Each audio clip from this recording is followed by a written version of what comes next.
In the dusty frontier town of Silver Gulch, where the sun beat down like a blacksmith's hammer and whispers carried farther than gunshots, Eliza Thorne stepped off the stagecoach with nothing but a worn carpetbag and a heart full of shattered dreams. She was 32, a spinster by the cruel arithmetic of her eastern hometown, where fertile wombs were the currency of worth. Diagnosed infertile after a fever in her youth, Eliza had endured years of pitying glances and outright mockery. Barren as a desert, they'd say behind her back. But the final indignity came when her so-called friends, in a drunken jest at a harvest festival, pooled their pennies to buy her a one-way ticket west, as a mail-order bride to some roughneck cowboy they'd picked from a catalog like a sideshow attraction. "Let's send the barren bride to tame the wild," they laughed. "What a joke that'll be." Little did they know, the joke would rewrite her destiny. Eliza clutched the crumpled advertisement in her fist as the coach rattled away, leaving her alone on the sun-baked street. They had promised a sturdy rancher-seeking companion for life's hardships, but she knew the truth, this was exile disguised as opportunity. Her family had washed their hands of her long ago, tired of the burden she represented, no heirs, no legacy. She straightened her faded calico dress, the one she'd mended a dozen times, and scanned the horizon for her fate. The Wild West stretched out like an endless canvas of sagebrush and distant mountains, indifferent to her plight. What kind of man would accept a woman like her? Infértil, unwanted, a punchline in human form. But deep down, Eliza harbored a flicker of hope, kindled by years of quiet resilience. She had always been the one to mend fences, literally and figuratively, in her community, helping neighbors through births she could never have, nursing the sick when others fled. Perhaps out here, away from judgment, she could find a purpose beyond her body's betrayal.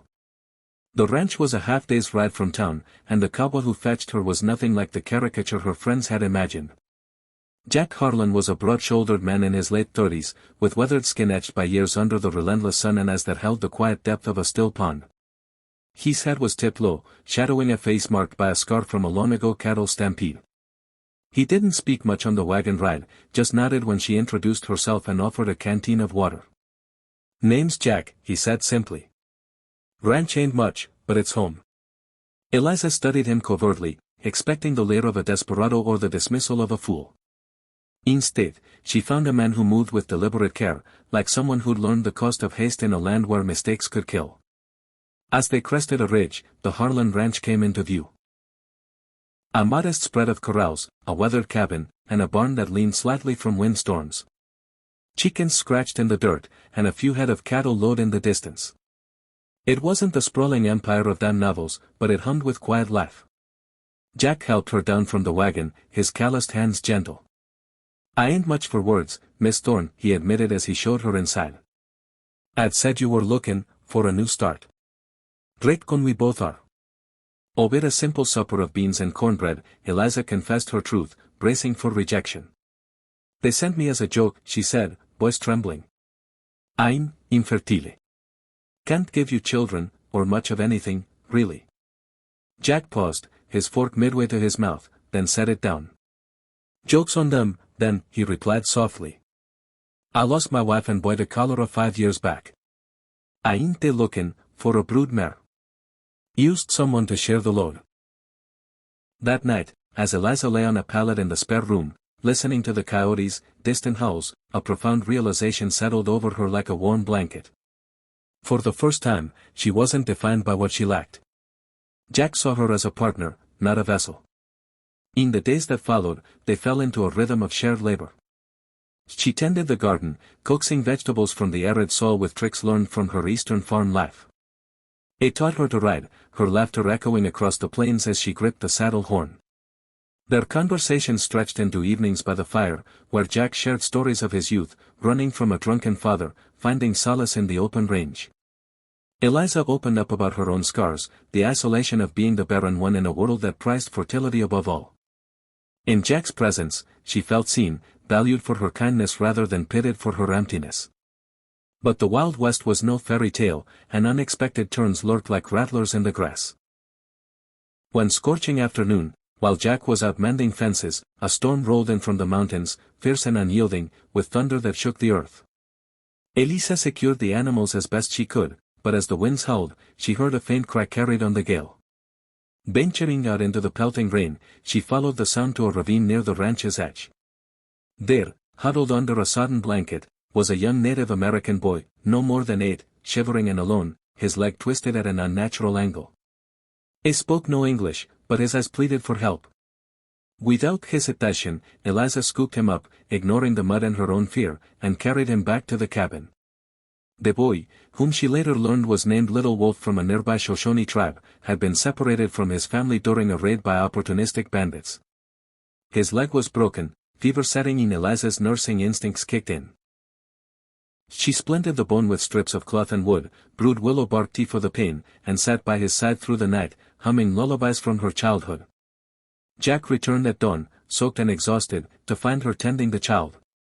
Bandits hit the reservation, he explained grimly. Folks scatter. These little ones might be gone. Together, they cared for Little Wolf, Jack riding out to search for survivors while Eliza fed him broth and told stories to bridge the language gap.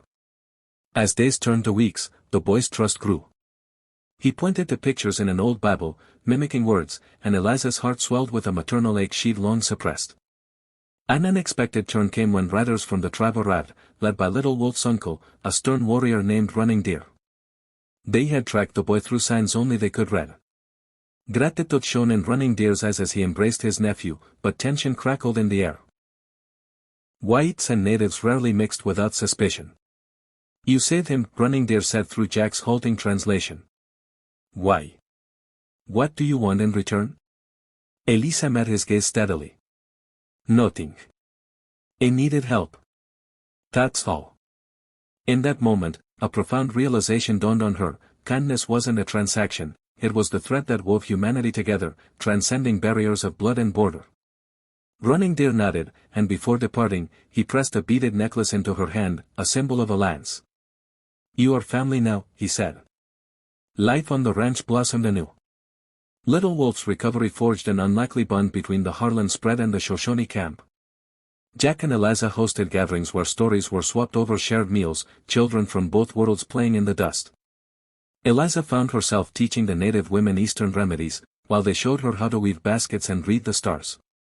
But beneath the harmony, Eliza grappled with an inner storm. Watching the children laugh, she felt the old wound reopen, the infertility that had defined her exile. One evening, as she and Jack sat on the porch watching the sunset paint the sky in hues of gold and crimson, she confessed her deepest fear. I love this life we've built, but ella never gave you a child. Never be a real mother. Jack took her hand, his voice steady. Eliza, family ain't just blood. It's what we choose. The emotional climax arrived on a crisp autumn day, when word came of an orphan train derailed by flash floods in the nearby canyon. Dozens of Eastern children, bound for adoption in the West, were stranded, some injured, all terrified. Jack and Eliza rode out at once, joining a ragtag rescue party. Amid the wreckage, Eliza spotted a tiny girl, no older than 4, clinging to a broken crate, her face streaked with dirt and tears. The child's name was Rosie, an orphan from the slums of New York, with no one to claim her. As Eliza lifted her into her arms, Rosie whispered, Mama? It was a dagger to the heart, but also a bomb. In that instant, an act of profound compassion surged through Eliza. She turned to Jack, who nodded with tears in his eyes. We'll take her, he said. But it wasn't just Rosie. As they sifted through the chaos, they found 2 more, a boy with a limp and a baby swaddled in rags, abandoned by overwhelmed rescuers. Eliza's selflessness shone brightest then, organizing care for all the children, but claiming the 3 as her own. They sent me away barren, she thought, but I'll return blooming. Months later, with Rosie on her hip, the boy, now named Tommy, riding shotgun, and the baby cooing in a sling, Eliza boarded the stagecoach back east. Jack had insisted she go, to show her old town what true worth looked like. Face, darling, como he'd said, kissing her farewell. Then come home to us. The journey was long, filled with reflections on how a joke had unraveled into a tapestry of love. Arriving in her hometown, Eliza stepped off to stunned silence. Her friend escaped as she introduced her children, not of her womb, but of her heart. They sent me as a joke, she said calmly, but I found something real. Kindness isn't a weakness, it's the strongest force there is. It builds families where none existed, heals wounds deeper than any scar. The town buzzed with her story, whispers turning to admiration. Eliza didn't stay long, she had a ranch to run, a husband waiting, and alliances to nurture. As she departed, leaving behind seeds of change, she felt a profound uplift.